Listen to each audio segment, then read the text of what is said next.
Hello, Scorpio. Welcome to the Plaid Sheep Oracle. I've been pulling a card from my Wisdom of the Sacred Bee Oracle. And your card, interestingly, is groundedness.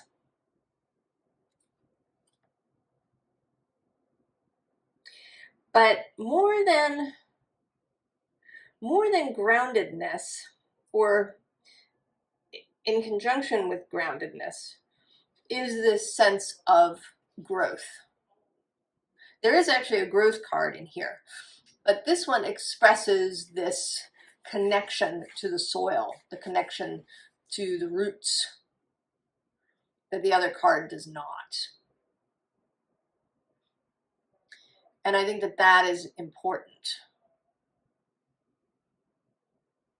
There's also this pollination kind of message here with the bee arriving at the flower.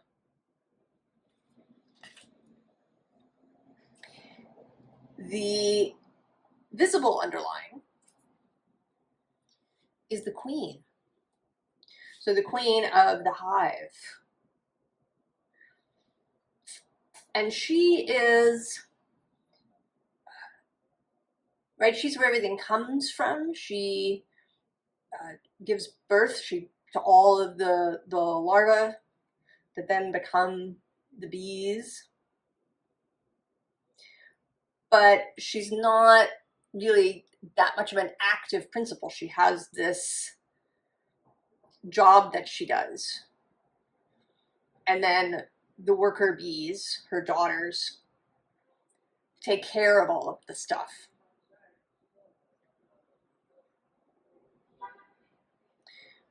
So she's not, right, she's not really a manager. She's, I don't know, I have a struggle to kind of relate what she is, because we don't really have the concept in our society. There is a symbolic meaning here of the queen as a kind of portal, perhaps. And then the unseen underlying is bee wisdom. So all the stuff that bees do instinctively, intuitively, to take care of the hive.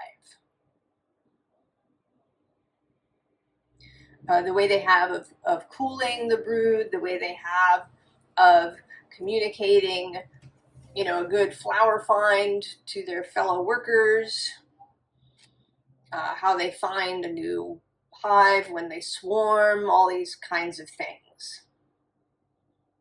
So this also includes kind of the wisdom of the queen. It's all of these things, right? The queen, the workers, and the drones, and how they all have their wisdom, their understanding.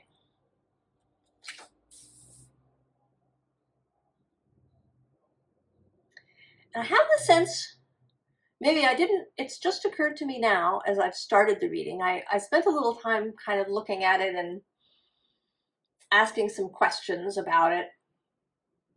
But now that I've done that intro, it's occurring to me that maybe you've been trying to be something that you're not, that you have a beingness, an essence that is yours,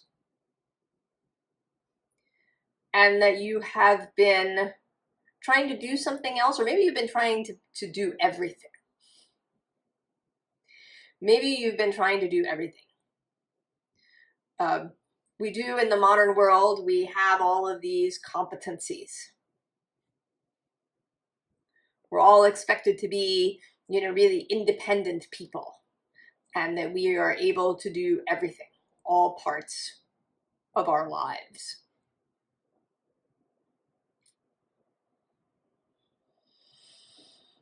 And that you're being asked to sort of refocus on what it is that is really yours to do. And that it's not about the amount of action that something requires, that it's not about, you know, how many things you do or how much money you earn or any of those things.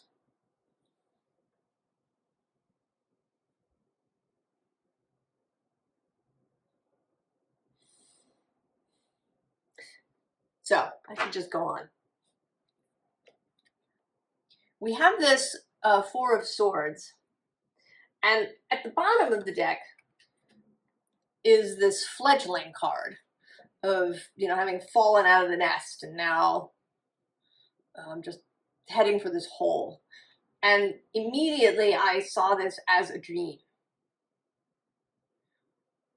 That maybe you've had this dream or a similar dream that is about anxiety or about falling or about,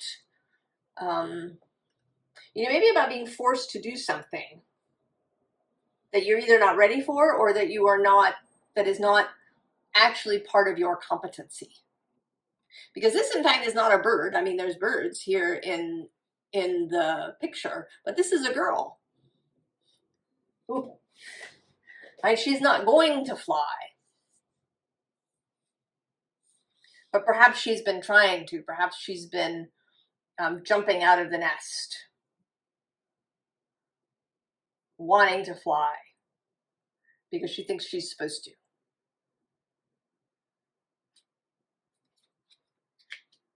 And below this Four of Swords is this Three of Swords. So there's something underneath.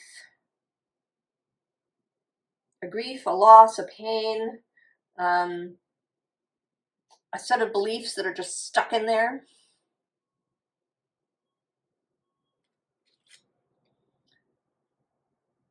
That is bringing you into this this dream that may sort of feel like a nightmare. That you can't get out of. But then we have this surprise date, followed immediately by welcome home. So something has occurred, or is about to occur. There is some idea, clarity, that is going to come to you that you just didn't have before. I don't know if you're going to read something or hear something or overhear something in the street or wake up from the dream just knowing something, wake up in the morning just knowing something. But it's going to send you off in a new way. Because then the next card, I mean, we have welcome home. So this coming home to yourself, to who you are, that you are not required to be all things to all people. You're not required to be competent at everything. You're not required to do everything. I think it is somewhat in the nature of fixed signs.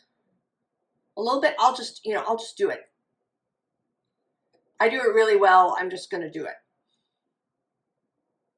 But just because you're competent at something doesn't necessarily mean that you want to do it or that it feels good to you to do it.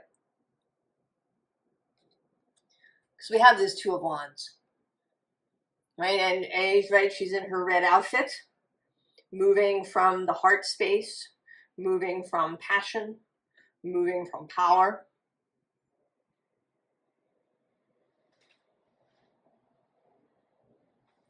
Right? She's kind of in a red dress too, but it feels a little pink to me. She's she hasn't quite gotten all the way there. Something, some piece of information, some understanding, some realization was missing, and now it has arrived.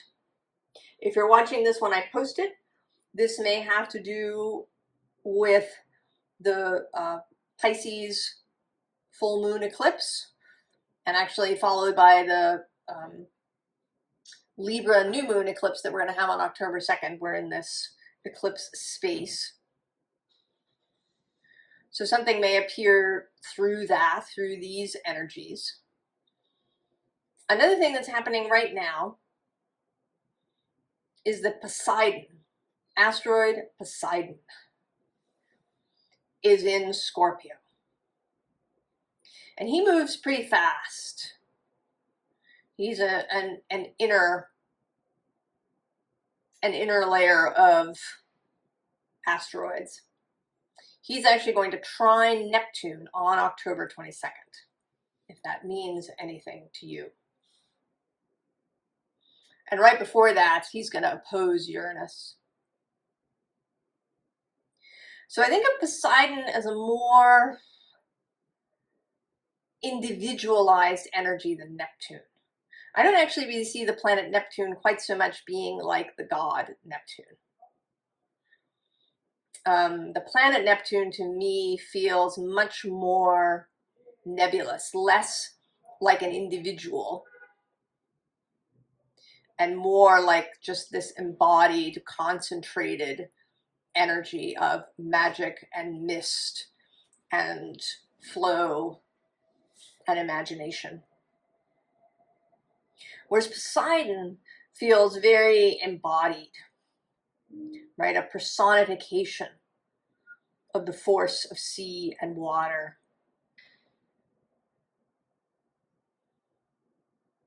And possibly his passage through there, I don't know, that he is a symbol of something that comes to you.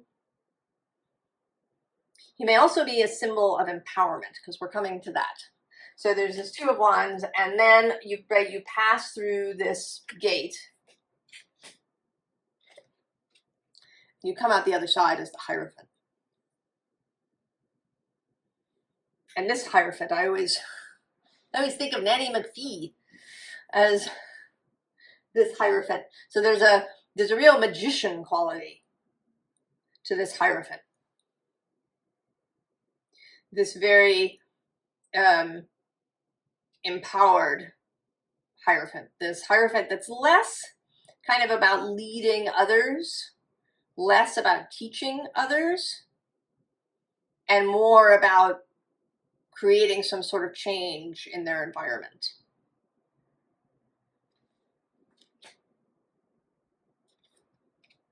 And then we have the Knight of Swords. Coming through here now, less as a message and more as power and speed. And perhaps intellectual force. Intellectual understanding, clarity. Perhaps you've been confused about things. It is true that Neptune can be delusion and confusion. And he's been moving trine, Scorpio. So that's an easy flow. It could be an easy flow of confusion. But now Neptune is part of this little triangle of Uranus and Pluto. Uranus, Pluto, Neptune together. And they're going to stay in this triangle. There's this kind of waxing, waning thing that happens from now until almost 2031. As each of these three moves into the next set of planets. So they kind of start here in Earth and water. And then they move together, almost, into air and fire.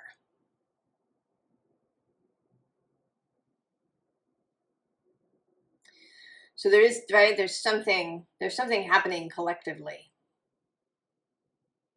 This energy of possibility and imagination and transformation.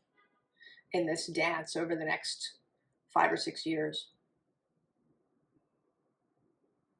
And I think that you are part of all of this. I think we all are, and we all have our piece. And part of it for you is to, right, to find this thing that is yours, rather than wanting to be all things to all people. So then we have the Great Mother. Below her, actually, is both the Pilgrim, the Fool, the Wisdom Keeper, who is the Hierophant, Rebirth, which is death, your card in this deck, the Sun, which is clarity, the Maze, which is the Tower, the Shaman, right? This, somebody who can make it through the maze, right? Having the Sun for clarity, for getting through the maze, this shamanic guidance to get through the maze, this, right, rebirth as the Hierophant,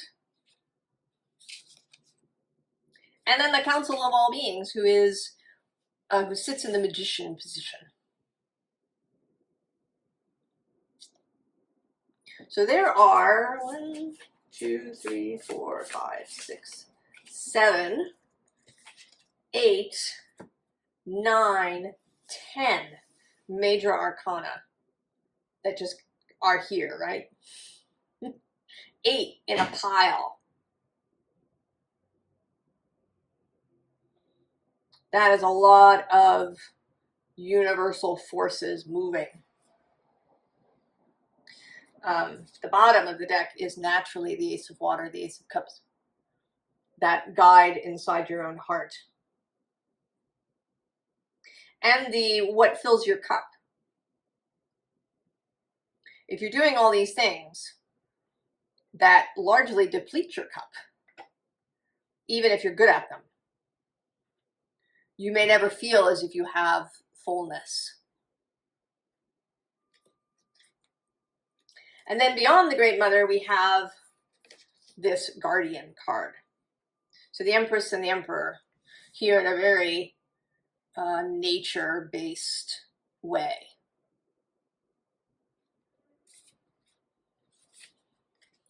And they feel like what they are. They feel like the life force energy of the universe. The Viriditas, which is both the Empress and this kind of green man emperor.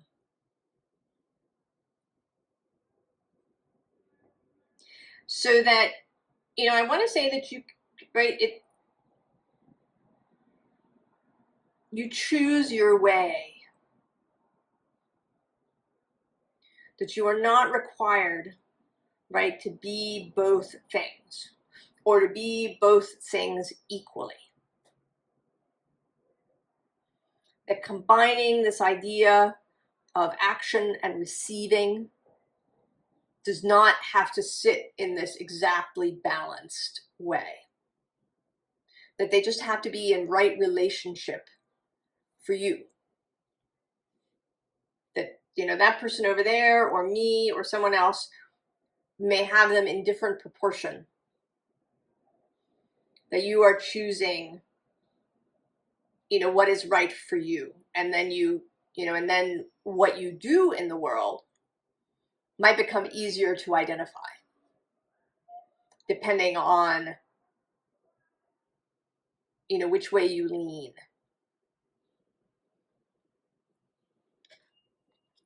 And so then we have the Four of Fire. And in this, oh, actually, I'm sorry, we don't have the Fire, we have the Initiation. So this starting card, setting off. And for me, always setting off with a sense of humor. The foxes are going through your pack, the badger has run off with one of your boots, this crow is going to steal your hat. Right? There's humor in it. Often I find myself getting, sort of very serious when doing this stuff.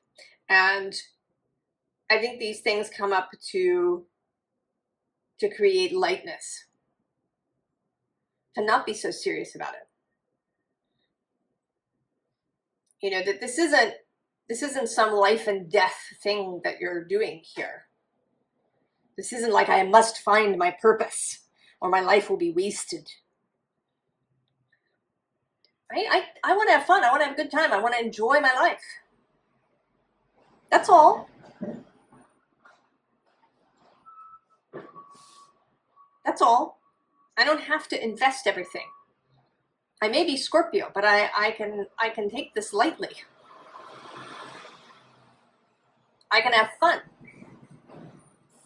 Right? This 4 of fire. Fun, celebration, play.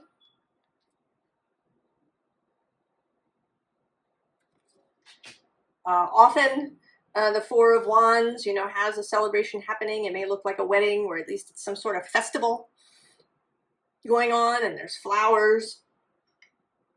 Right? I can have a celebration. I can have fun. And that's an important aspect, this lightness. Because there is some serious aspects that we're about to get to. But, right, it is the water fairy. So there is a lightness, right? She has wings.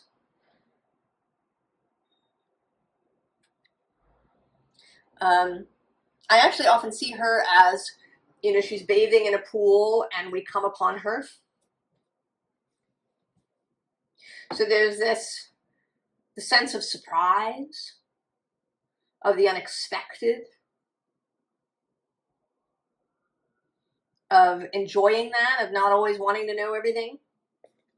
Below that we have the raven, magic, coincidence, synchronistic offense.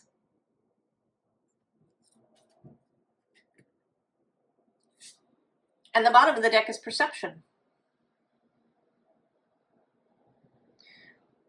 How are you perceiving all of this? How do you perceive yourself?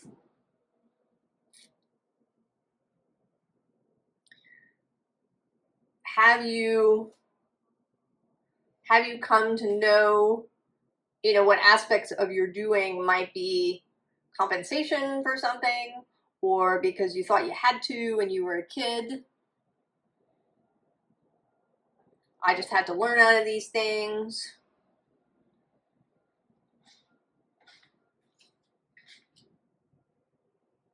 You know, I had to make sure that I had all the competencies when I went out in the world, because I was going to be, you know, every man for himself, every woman for herself.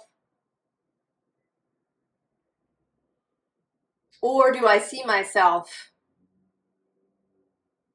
more nakedly? You know, what my desires really are. And I think that you are now. Whatever this surprise date is that shows up for you has opened this up for you. And now you're moving from this energy of desire and passion and self. Because then we get Merlin, the master magician. It says alchemy, justice, and balance.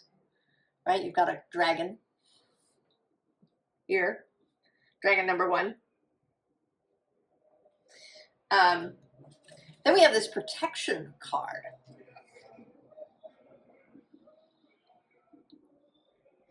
And if you feel like you've done many of these things out of a sense of protection, I have to protect myself, I have to be able to do all these things, I think you are now seeing that protection comes more from being in alignment, more from understanding really what your power is and what it wants to do in the world.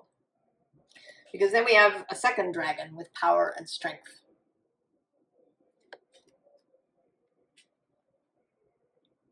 Right? This is where protection really comes from.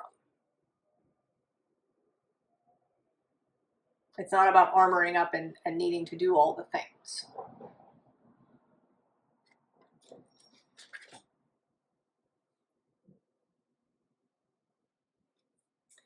So then we have union. These, right, these two sides of self. I mean, maybe maybe they're genuinely different aspects of your life. They could be work and personal stuff. They could be, how active you are in the world versus, how quiet, how much more sort of receiving you do.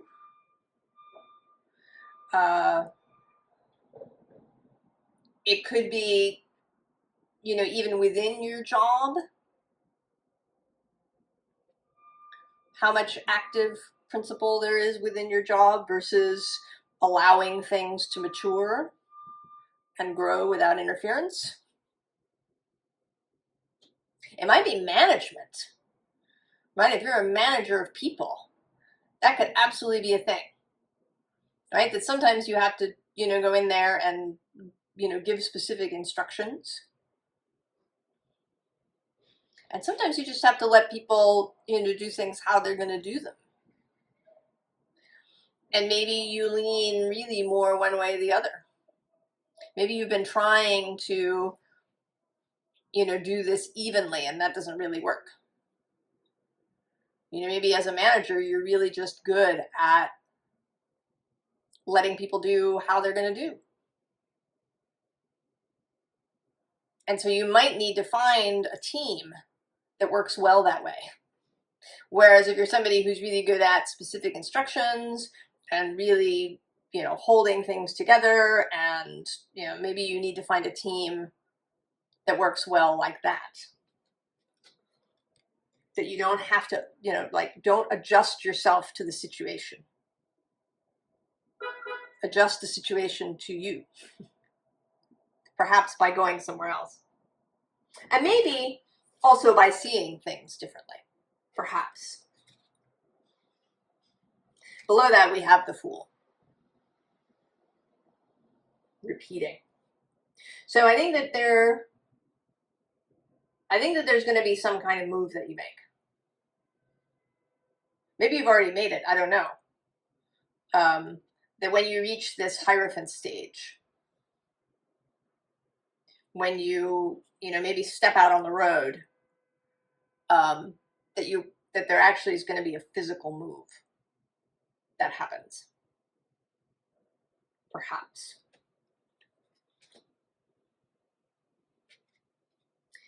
The bottom of the deck is change. Self-explanatory. And it's physical change. Oh, actually, I did mean to go down a little further. So there's this, right, there's this Fool who's facing this Ten of Cups. So the blossoming, right, the harmony within self. This is also the decan. This is associated with the third decan of Pisces, and that is where this Pisces full moon occurred and where Neptune is sitting. But below that is the Ace of Wands and this Princess of Cups with dreams. So rather than having these kind of scary falling dreams, anxiety dreams, you may start to have really beautiful dreams, or to be able to really embody your dreams. And so we have the Knight of Wands carrying that Ace of Wands, instigation, the beginning. And then the Knight of Pentacles, the Knight of Discs, with reliability. So following through.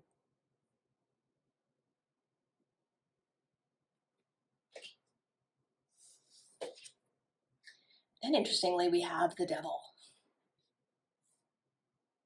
And here he is that adversary to the status quo. The willingness to change in ways that might be disruptive, right? We saw that the tower appeared as the maze kind of under here. So the tower isn't appearing anywhere openly,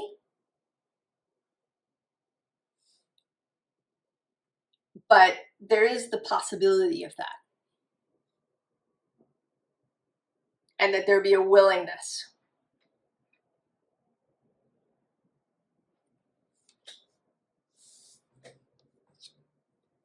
And then the Two of Wands comes back with planning.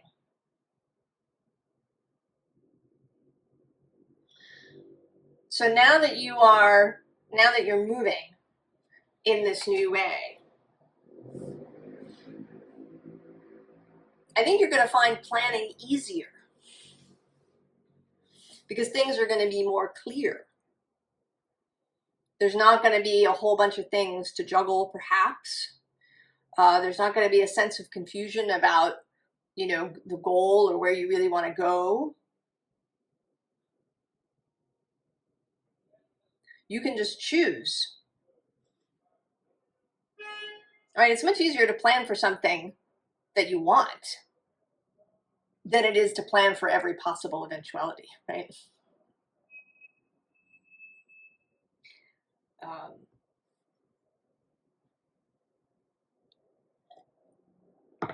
Okay. Formal advice. There you are, death.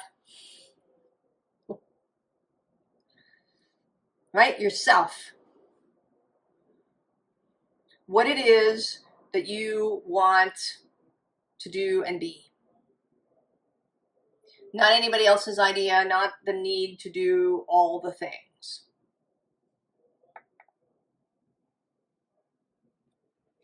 Below that is peace. And actually below that is the devil again. And judgment. Oh, look, and there's the Page of Cups too. And I'm going to go another one, the Hanged Man. Oh, and the Sun.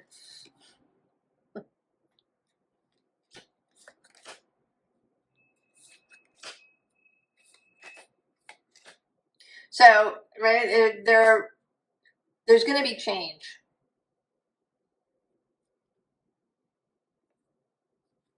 There's going to be, there's going to be outer change. I often we think of Scorpio as being really good at transforming themselves. And I think that can be true. But that sometimes the Scorpio energy may have difficulty with the physical consequences of that transformation.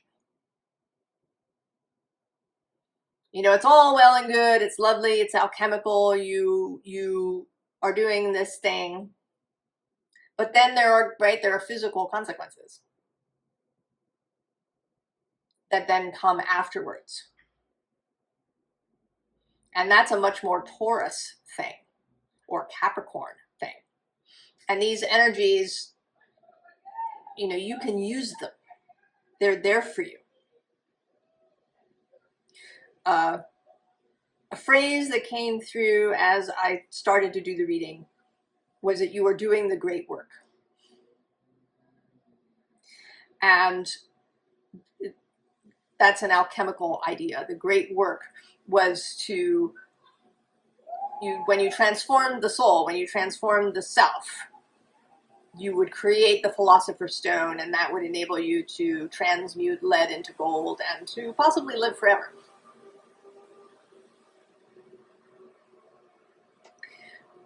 But I think that the great work really is about finding the self, who you are and who you want to be. Who do you want to be? What really appeals to you? What is your heart's desire for who you want to be and the work you want to do and how you want to move through the world? and coming to that beyond everybody else's expectations and, you know, any masks and whatnot that you've been carrying around with you. The bottom of the deck is power. 4 of Pentacles. Groundedness.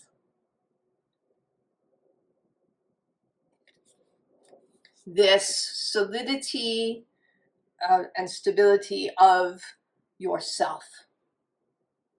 When you're free of, you know, all of the encumbrances that you've been carrying around. So now the advice is very interesting. It is kind of alchemical because we have fire and water twice. We have the Chariot and strength. So moving forward with strength, knowing your own strength, knowing what your strengths really are, what you, and not just what they are, but what you want them to be. You know, this is Leo energy, right? This is the sun. This is the heart of the self. Right? This transmutation of lead into gold. We do have gold in our body in small amounts, and the biggest quantity of it lives in the heart muscle itself, in the heart. That's where the gold is.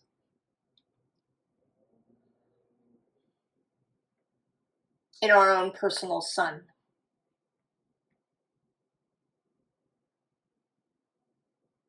And then the Chariot, also here we have moon and sun, because the Chariot is associated with Cancer. So Cancer and Leo, the moon and the sun. And then Cancer and Leo, Mars, your guiding, one of your guiding planets, is currently in Cancer. He's going to get all the way to Leo, then turn around in early December and go all the way back into Cancer and then come back into Leo. So this may be a really transformative time for you about how you do things in the world. Mars. How you reconcile moon and sun. The shining and the receiving. How that works for you. What your preferences are. And then we repeat this water fire arrangement with the Queen of Cups and the Princess of Wands.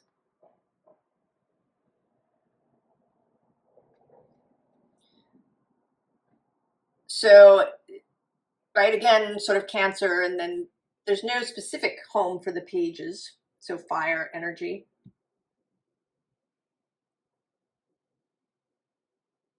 But the fire here is particularly youthful, exuberant, playful. And then the water energy is very embodied, intuitive, empathic, emotionally intelligent. You know, and I think that this Hierophant is also emotionally intelligent. Certainly Nanny McPhee was emotionally intelligent.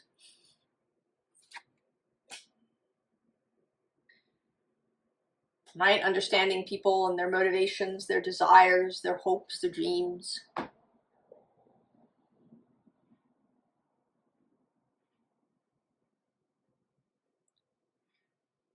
So that you can move through the world with ease, if you want to.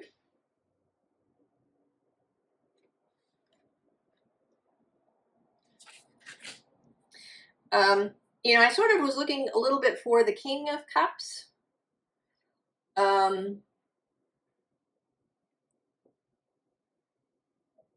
Because he's the court card associated with you, but he kind of didn't really want to come out in some way. So it may be that for the majority of people watching this, the emphasis is more on this receptive energy.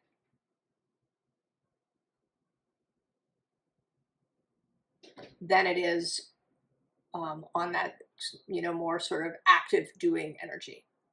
It's possible that you have been doing all the things. And that part of what this transformation, that some of the consequences of this are going to be that you stop doing things and you start asking other people to do them. And that may, right, it may cause a little bit of confusion. But if you do it, right, if you do it as the queen, right, if you do it in a queenly way, then, you know, there may be people who really enjoy doing stuff for you. Maybe they've been wanting to do stuff for you and you haven't allowed it. And now you're going to learn how to allow it. Perhaps. Scorpio. Yeah, I think this Mars retrograde through Cancer and Leo is significant for you. For really learning how to take this further, how to move, you know, out of your own head, because it may be that all of this has been happening, you know, kind of in your head, in your heart, in your personal practice. And now you're learning how to move this way in the world.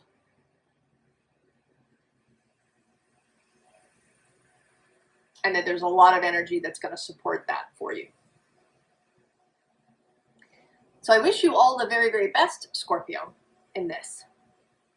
And I will see you next time. So long.